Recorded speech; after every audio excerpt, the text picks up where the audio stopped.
Welcome to Cooking with Corianne. I'm Corianne Etienne, serving up inspirational dishes for kitchen living for a modern lifestyle. Traditionally in our home around Easter times, we always have a Victoria sponge cake. It comes from having lived in London for so long, and it's one of the traditions my husband grew up with. And in fact, it was one of the first dishes that I learned to bake with any level of confidence. But this time of year, with the Meyer lemon season drawing to an end in April, I always love to give our traditional Victoria sponge cake a little bit of a citrus kick, using Meyer lemon compote as a base instead of a regular raspberry jam. So come with me, I'm going to show you how to make the perfect Victoria sponge cake. First thing you want to start with is 250 grams of unsalted butter. The reason I'm using grams for this is it is an English recipe, so where all possible, use the gram system instead of the ounces. Trust me, I've tried it with the American measurements and it just doesn't come out the same. So pop in 2 sticks of butter, unsalted preferably. This is a sweet dish. Pop it right in there. Save these for later so you can line your pans. And then what you want to do is get started with the same amount of sugar, so 225 grams of sugar.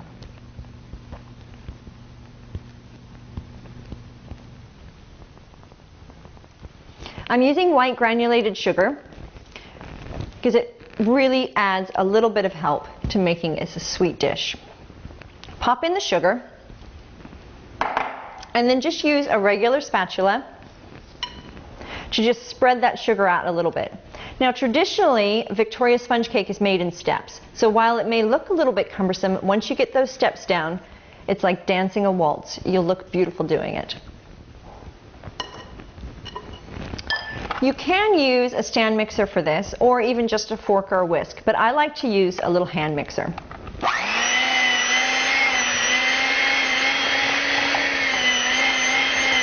There's nothing better than sugar and butter blending together. So you're whipping this together until really it gets nice and smooth. So you're whipping this together until it gets really nice and smooth. You want a creamy, sweet, buttery mixture.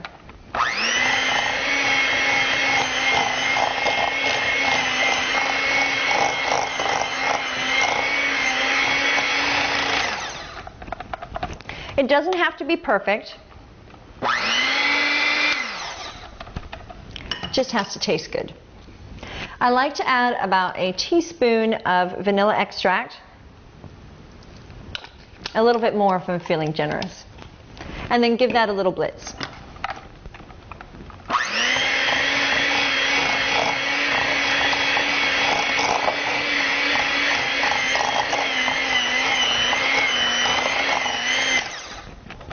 Now before I add my flour and eggs, I can't resist. I just need to know, sugary, buttery vanilla, fantastic. So pop that over to the side, and you want to give yourself 225 grams of flour.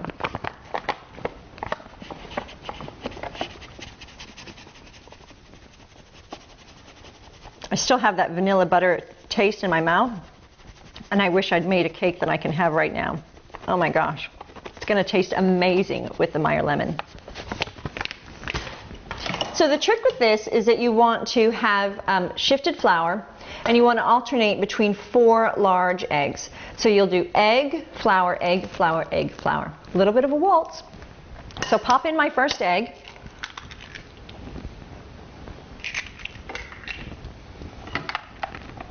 And then give it a blitz.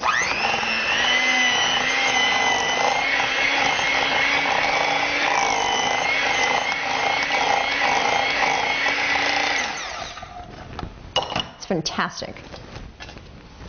You know, my grandmother used to have one of these shifters, and it was my favorite task to be able to turn it around. A little bit more.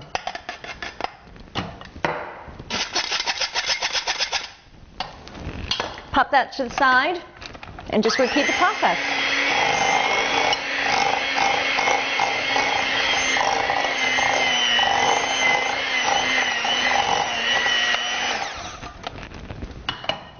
Another egg.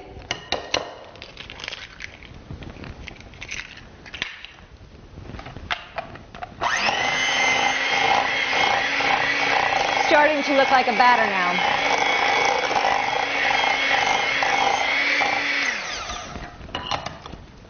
And then just a little bit more flour.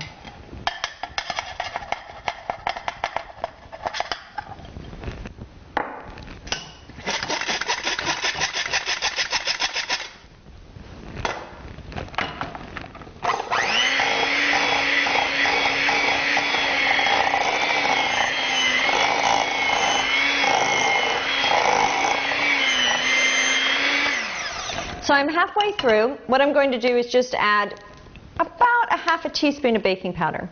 It's not a vital ingredient, but as a new baker, I love to just hedge my bets a bit. Adding one more egg. And give it another twirl.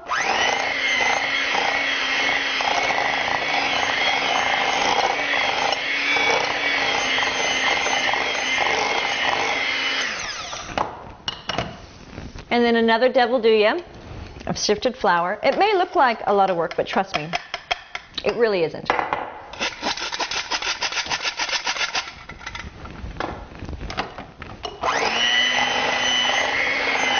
Don't worry if you get dirty. It's all part of being in the kitchen.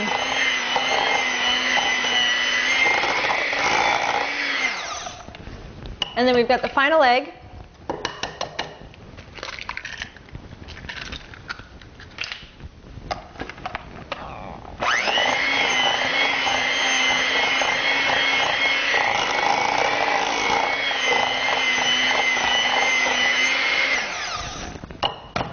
And then a final bit of flour.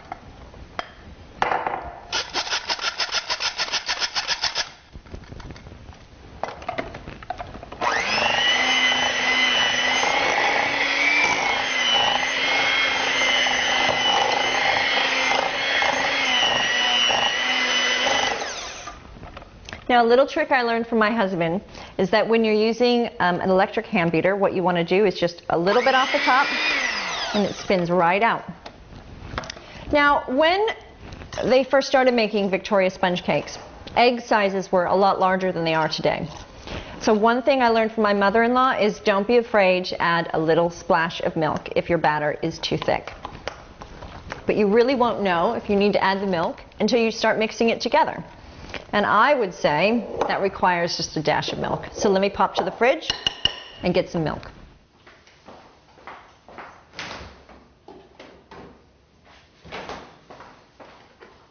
A little devil do ya of milk, about 2 to 3 tablespoons. And at this point, I just like to mix by hand. Makes it a little bit messy, but that's all the fun.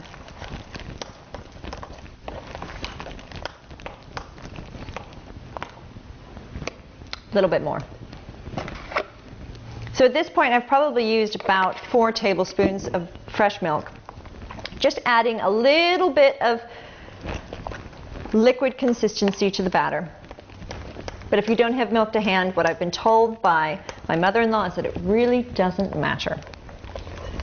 So I'm going to let that sit for a minute and then use my butter from earlier to line my baking trays. Some people like to use parchment paper to line their trays, but I like to risk it. Makes it exciting.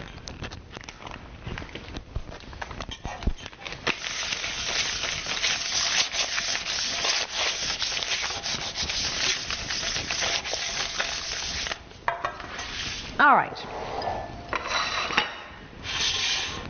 So now all you need to do is just pour your batter into your cake trays. Now I'm using 2 round trays. You can use cupcakes if you wish. You can also use loaf tins, but traditionally it's a round cake that's used. So just pour that right in. The oven is preheat to 350 degrees Fahrenheit, and I'll cook those for about 15 minutes until they're nice and spongy on the top, hence the name Victoria sponge cake.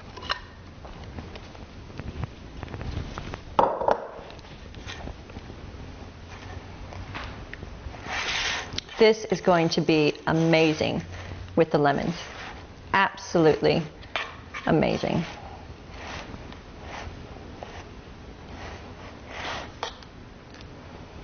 Smooth it out just across the top. No time for perfection with this, but certainly take a moment just to give it a nice even feel. We'll put that in the oven.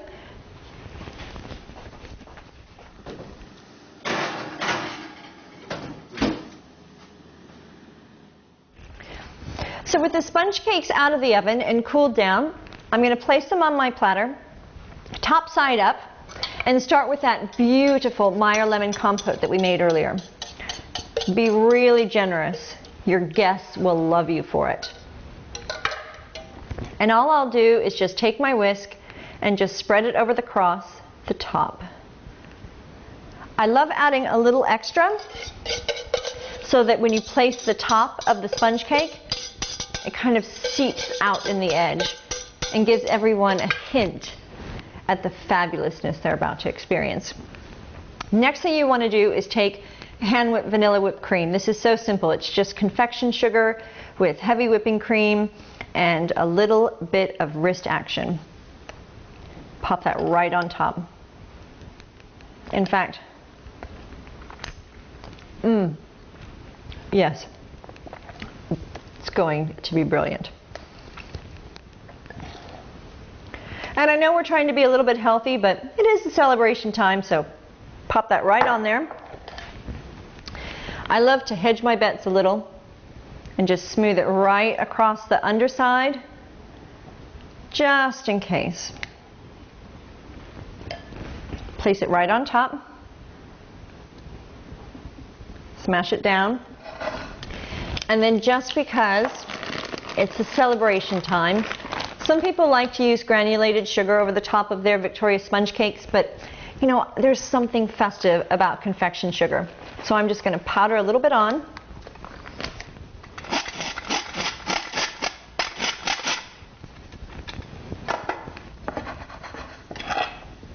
And serve it with a smile.